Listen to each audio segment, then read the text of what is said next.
Can science explain the seemingly otherworldly movements of leaked US Pentagon UFO videos?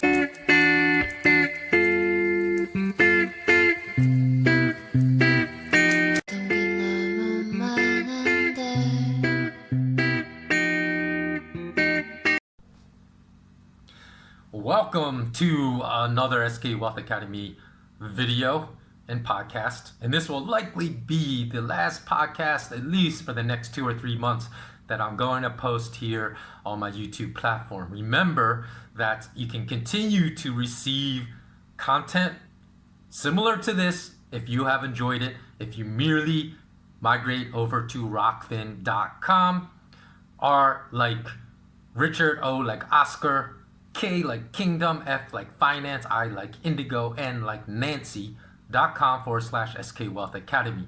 And you can sign up for a completely free membership if you don't want to pay for any premium content. That gives you access to all premium content for every single creator uploading content on the Rockfin platform. You can merely still sign up for a free membership and still continue to watch videos that I upload for free onto the Rockfin platform that will no longer be uploaded here on the YouTube platform. Now, the reason to answer that question, can science explain the seemingly otherworldly movements seen in recently released US Pentagon UFO videos? I believe, in my opinion, that answer is yes. And what scientific principle can explain those movements? Gravity.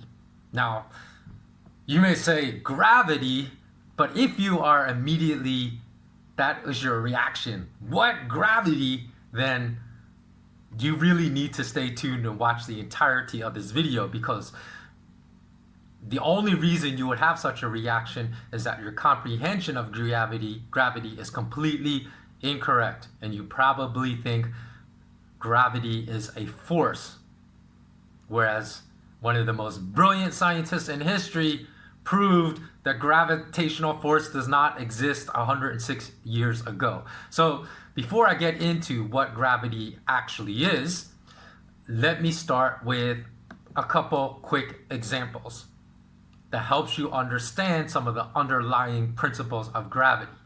Now, imagine this is the Earth.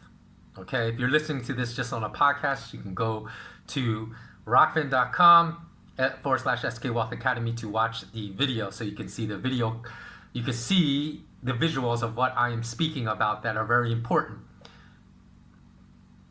So imagine that this little round ball is the Earth. Okay, now, and you have two people that are going to start here and here. Here's the North Pole, where my index finger is, where my thumb is holding is the South Pole. So you have two people going to start that are parallel to each other, and they're going to start walking parallel due north, exactly due north. But when they walk on this surface, even though the surface of the Earth is curved, they will not feel it. They will feel like they're moving on flat ground, okay? But when they finally reach the North Pole, even though they started out walking parallel, and perceive the fact that they are walking parallel to one another, if they continue exactly due north, their paths are actually going to intersect at the North Pole. So one will start here, go to the North Pole, one will start here. They perceive they're walking parallel to another, but eventually their paths will connect at the North Pole, which proves the curvature of the Earth. So again, that's a simple explanation that I've never really heard used to prove flat earthers wrong, that the flat earth theory is idiotic. Okay, so that proves the Earth is curved. So, but however, more importantly, because we're not here to talk about idiotic flat earthers, we're here to understand the curvature of the fabric of space-time. Now, what is that? The curvature of space-time is actually the true definition of gravity. However, since space-time exists in 4 dimensions, we can't really see the curvature of the space-time fabric. So even though an apple falls, which is Newtonian physics, and it falls to Earth, seems to be traveling in a straight line, it is in reality traveling along a curvature of space-time that we cannot perceive in a three-dimensional world. Okay? So hopefully that concept is not too difficult for you to understand, because I have not even commenced with the portion of this podcast that will blow your mind. So the same goes of a ball thrown in the air that we perceive, right? Moving up an arc and down, or a bullet fired from a gun that will travel, we will see at a more horizontal path to Earth, but they're both following gravity, which is a curvature in the fabric of space-time. So it's not a force that's causing the ball to slowly rise up when you throw, say, a baseball and come down. It is it's traveling along a curvature in the fabric of space-time. And just as the reason I opened up with this example of two people that start walking in parallel with one another, say they're spaced far apart enough they can't see each other, they will always continue to think they're walking in parallel as they travel to due north. They will never feel the curvature of the Earth as they're walking towards the North Pole, but they will simply believe they're walking on a flat plane as they traverse across the curve of the Earth's surface. So gravity, the reason I say gravity is not a force, although many of us, including yours truly, was incorrectly taught that gravity was a force in school, is because we were being taught outdated concepts of Sir Isaac Newton that he proposed. When did Sir Isaac Newton propose his law of gravity? In 1860 something. Oh, I'll get all along to the exact date. Versus being taught the updated, far more accurate Einstein theory of relativity, in which he proposed gravity is a curvature in the space-time fabric. In Einstein, I'm not really venturing into the mind-blowing aspects of what gravity is yet, but it is incredulous to me and nearly incomprehensible that Einstein proposed this theory of gravity that has been proven through scientific observations in the past 106 years. 106 years ago, he proposed this theory in 1915. Yet the incorrect Newton gravitational theory is still being taught in schools all throughout the world.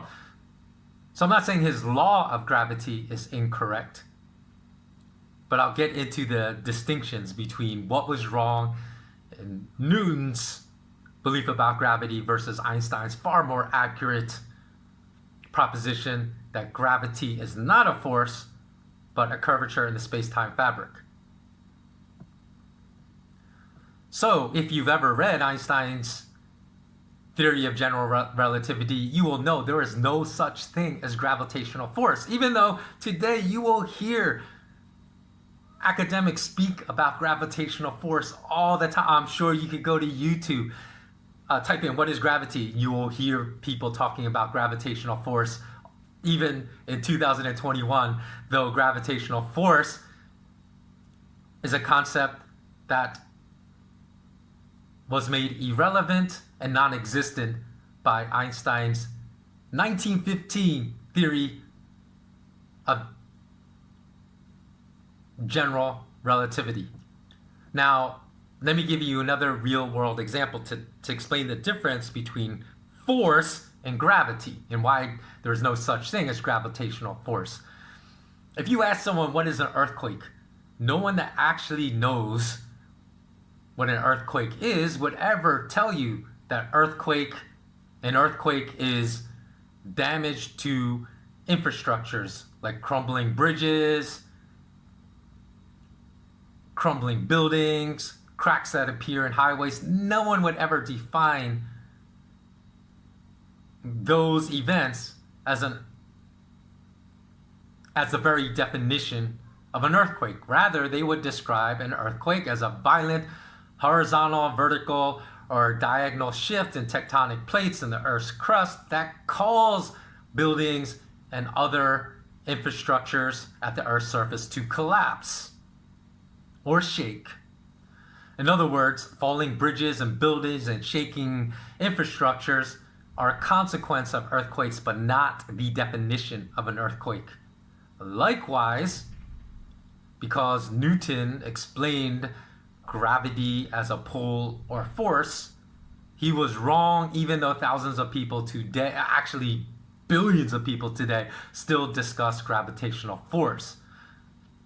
Force or attraction that exists between two bodies in our universe, two bodies of mass in our universe, with the force of a bigger mass that is exerted on a smaller mass being stronger. Say, let's see. Hold on one second. So say this is the Earth and this is the Moon. So because the Earth has more mass than the Moon, the Earth is going to exert a greater force on the Moon, okay? However,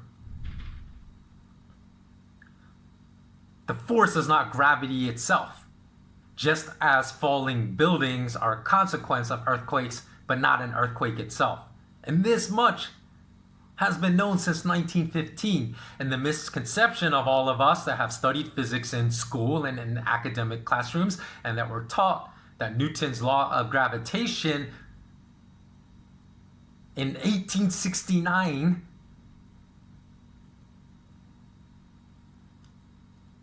led to this concept of gravitational force that is a fact,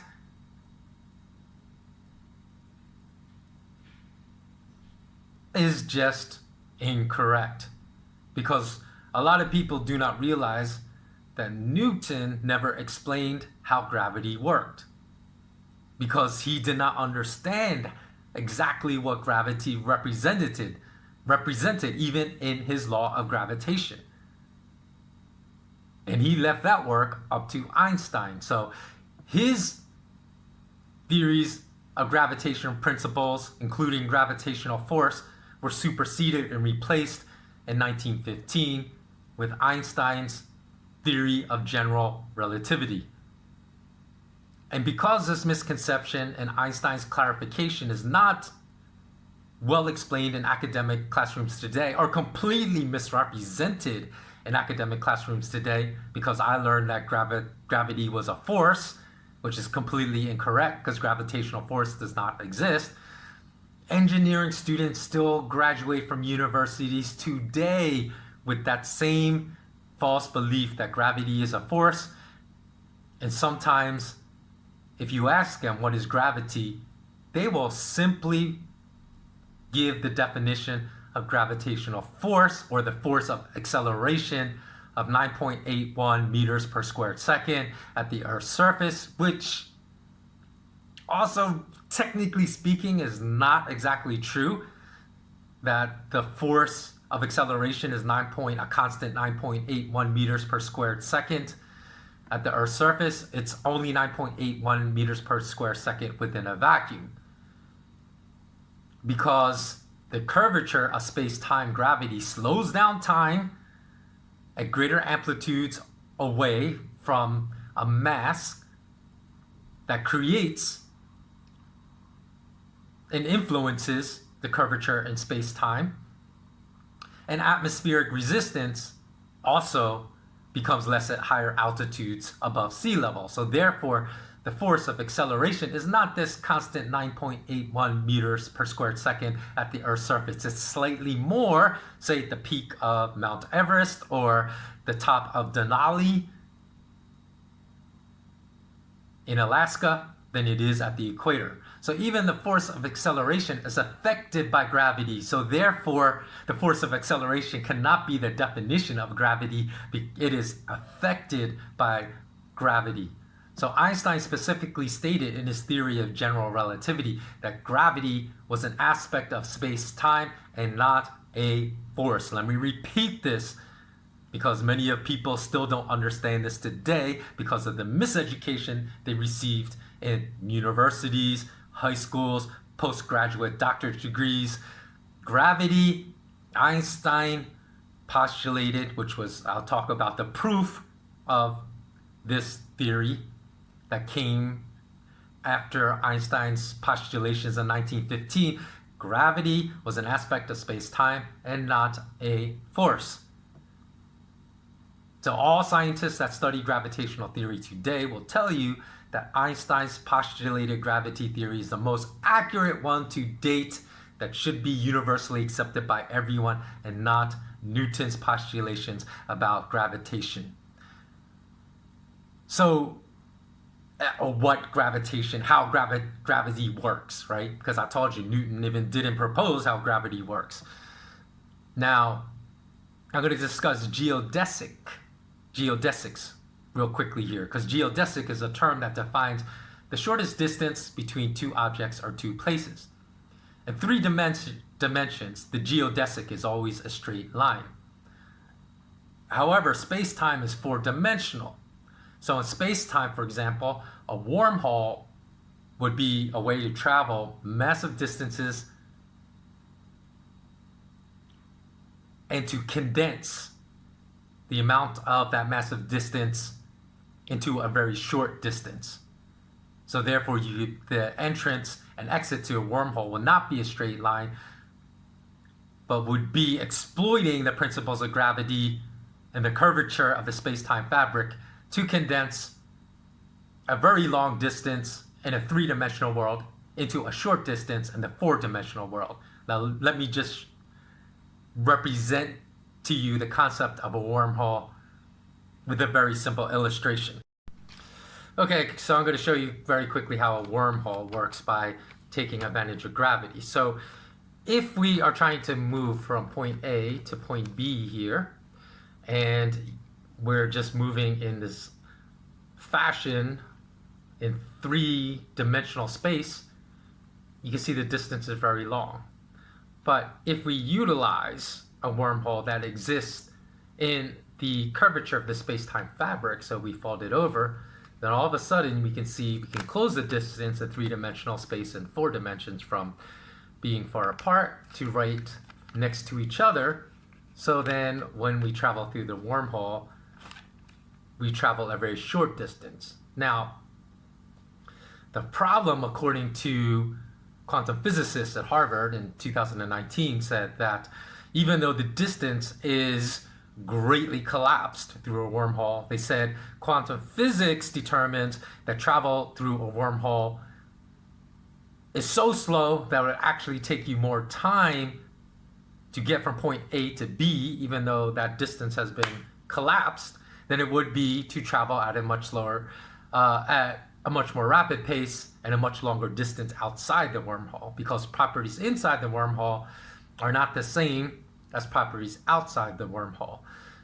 Now, this has been postulated according to quantum physics. Now, the problem with this conclusion, in my opinion, in my humble opinion, is because there are still lots of portions of Albert Einstein's theory of general relativity that have yet to be reconciled with quantum physics. Because people say, hey, there's a problem with Albert Einstein's theory of general relativity that can't be explained by quantum physics. So I think that that conclusion is actually a problem with quantum physics, because it uses quantum physics to come to that conclusion. And that in the future, we will see that that conclusion may not necessarily have been correct, because of these differences that have not yet been reconciled between quantum physics, the theoretical quantum physics, and Albert Einstein's theory of general relativity. Because if I were a betting man again, I'm gonna bet Albert Einstein is correct versus these quantum physicists of today. Okay, so now that I have explained and shown you visually, and again, you'll have to go to my video if you're listening to this on a only audio podcast to see my illustration, my visual illustration of how a wormhole behaves. Even though no evidence of a wormhole has been found to date, since Einstein's general theory of relativity, many aspects of it have been proven over time to be one of the most brilliant and as close to perfect scientific theories ever postulated in the history of science. I would bet that it's only a matter of time, as this theory of general relativity predicted the existence of wormholes, before there is direct scientific evidence that confirms the existence of wormholes, even though their existence has not yet been proven as of June of 2021. In fact, I will put far more credence into the possibility that scientists have actually, at the very highest levels of state government, have actually discovered wormholes already, but that this fact, or this hypothetical event, just has not yet been disclosed to us. And this would open up an entire realm of travel for spacecraft that can perhaps explain the irregular movements observed by military personnel when they've shot their videos of UFOs performing all these freakish kinds of movements that they say no known propulsion can move aircraft in this manner, right? So now it's time to move into mind-blowing territory. Before we'll wrap this all up and how this connects into UFOs, okay? So if space-time exists in 4 dimensions, how do we know it's correct, since we only live in a 3-dimensional world and it's impossible for us to see 4 dimensions in a 3-dimensional world? Even the most advanced animation modeling programs today cannot visualize 4 dimensions in real time accurately in our 3-dimensional world. So how do we know? How do we know Albert Einstein's theory of general relativity and his postulations about gravity are correct, or most likely to be correct? Again, Einstein's work is mind-blowing because visual evidence that confirmed his understanding of gravity did not even come 4 years after his proposal during a total solar eclipse on May 29th of 2019. Remember, he released his theory of general relativity in 2015. Now, 2 independent scientific teams measured a quantifiable amount that distant starlight was bent by the sun's gravity. Remember, gravity is not a force, it's a curvature in the space-time fabric during the eclipse that proved Einstein's proposed gravitational theory of space-time curvature was correct. In fact, as technology improved over time with more and more powerful telescopes, more and more of Einstein's proposed gravitational theory and his theory of general relativity has been proven as true. And today, scientists now use a principle proposed by Einstein called gravitational lensing to observe stars and galaxies hidden behind massive celestial objects like black holes. Because when light follows the curvature of time-space, it bends around massive objects like black holes and acts as a lens to enable scientists to observe celestial objects that exist behind it. In other words, say this is a celestial object, this is a black hole, it's behind it, and Earth is over here. So scientists are trying to see what's behind this black hole. Because gravitational lensing will bend light around this mass, it provides a lens to enable them to see the objects that exist behind this massive mass. Now, in fact, because the curvature of space-time, known as gravity, distorts time and time slows down, the further one moves away from the surface of the Earth into space, when astronauts orbit around the Earth, say they're orbiting at the average orbit of the International Space Station at, around 350 kilometers above the Earth's surface or something like that, because gravity distorts space and slows it down, when these astronauts orbit around the Earth, they actually, and say they're the exact same age as a friend that remains on Earth, when they return out of space orbit to Earth, they are actually younger than the friend that remained behind on Earth that was the exact same age down to the exact second as the astronaut when the astronaut left and went into orbit. And we know this to be true because there have been measurements with atom clocks that show that time is influenced by the curvature in space-time known as gravity.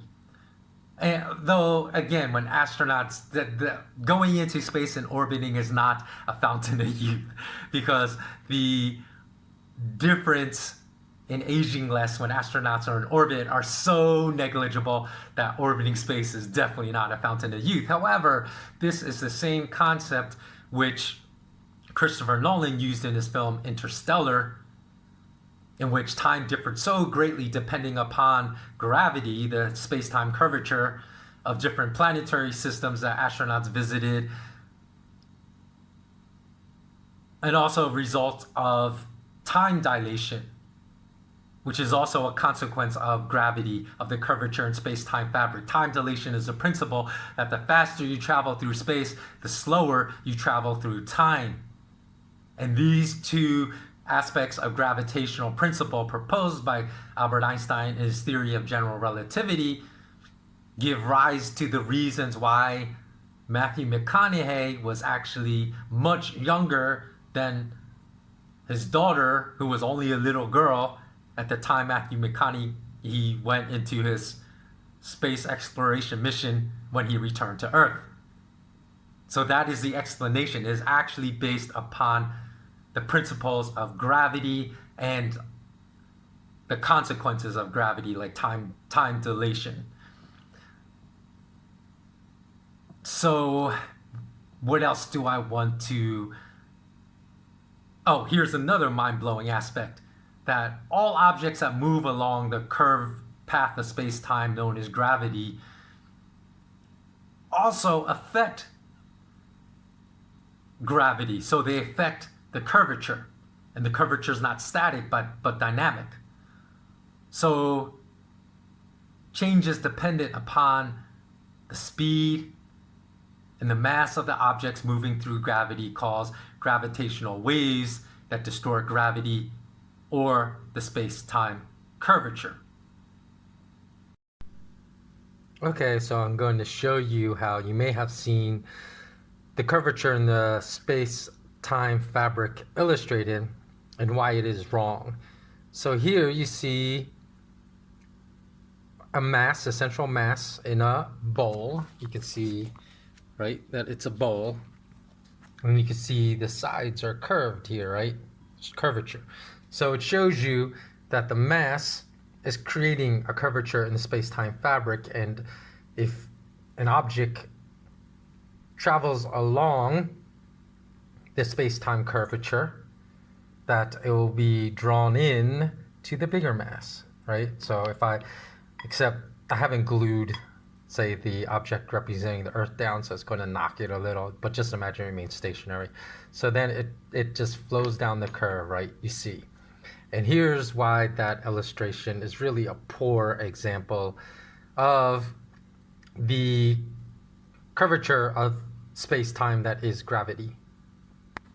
With the example where I showed a round sphere sitting at the bottom of a ball, ceramic ball, and the curvature of the ball being the curvature of space-time fabric.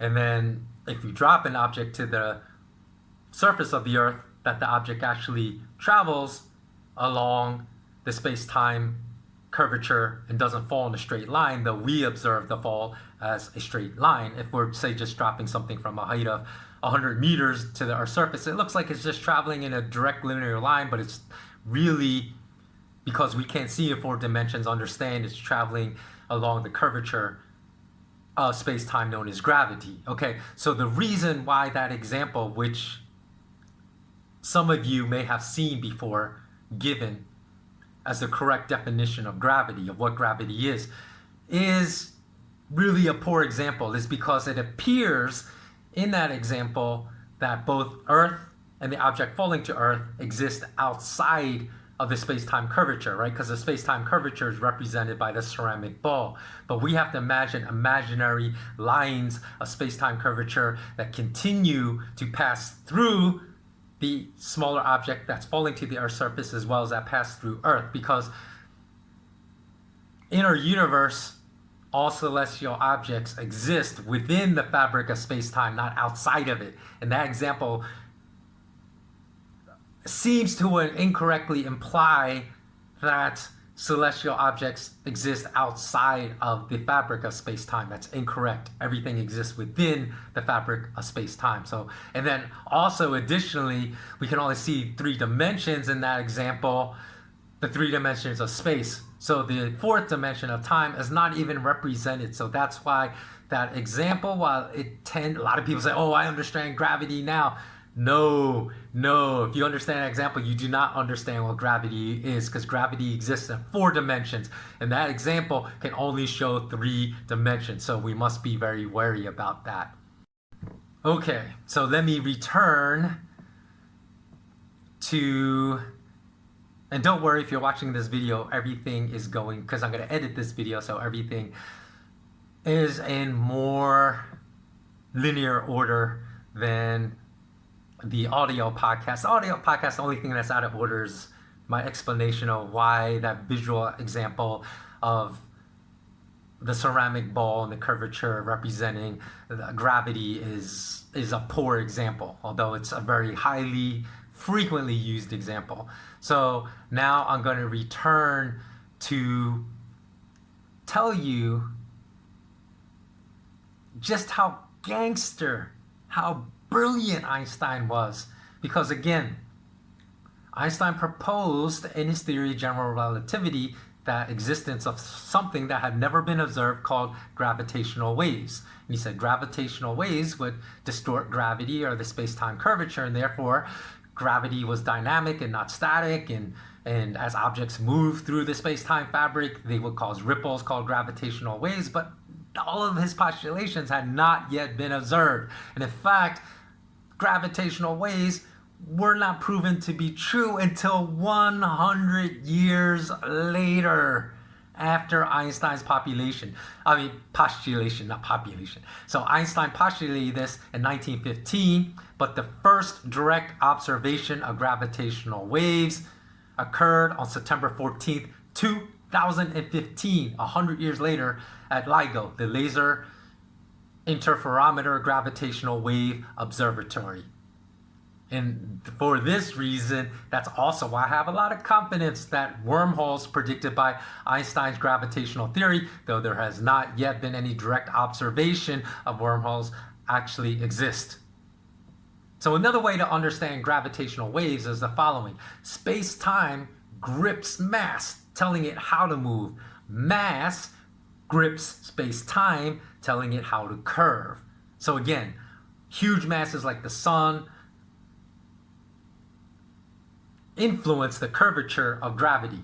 So now remember, mass is not the same thing as weight. Objects of the same mass will weigh less on the moon than on Earth due to the differences in gravity on the moon versus gravity on Earth. So you will weigh less on the moon than you do on Earth due to the differences in gravity, but not even though your mass is the same. So this reminds me of something, because I always say, you know what, bankers have always lied to us for like thousands of years, tried to always deceive us, or continually lying and deceiving us about principles of sound money, what gold is, what cryptocurrencies really are, what the principles of sound money should be. Because I told you that those of you that follow me know I invented an SK Wealth Academy, a 22 online course about information that you will never find. I'm telling you, you will never find the information I developed in my 22 coursework of SK Wealth Academy. I've yet to launch it. That's in any level of academics anywhere in the world, even at the graduate level. I completed MBA, didn't learn anything that's in my academy, in my MBA program. Now, I often say that the real metric to measure gold's value should be immutable, and therefore it should be its weight in grams, not its price in fiat currencies. And I said that's the big deception that bankers have played on us.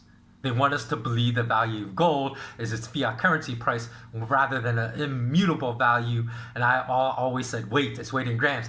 That is incorrect, because I say weight is immutable. Again, a 1 ounce, say, gold American Eagle or a 1 ounce Canadian maple leaf coin will not have the same weight on the moon as it does on Earth. So its weight is not immutable. I should say the quality that by which gold should be valued should be its mass, because its mass is always immutable.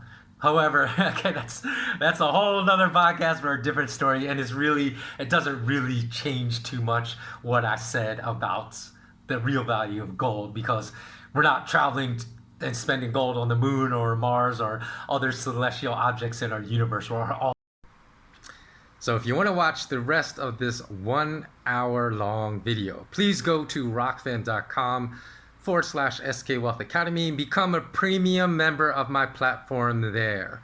Again, Rockfin, R as in Richard, O as in Orchard, K as in Kingdom, F as in Finance, I as in Investments, N as in Nancy.com/skwealthacademy, and become a premium content member of my platform, and you will gain access to the full 1 hour video if you have enjoyed the free content that I've provided for 16 years on this platform to everyone. So hopefully you have found this video informative, interesting. Perhaps I taught you a lot about gravity that you did not know, and you will migrate with me from this bastion of censorship here to a platform that allows me to speak truth to power. Thanks so much for watching.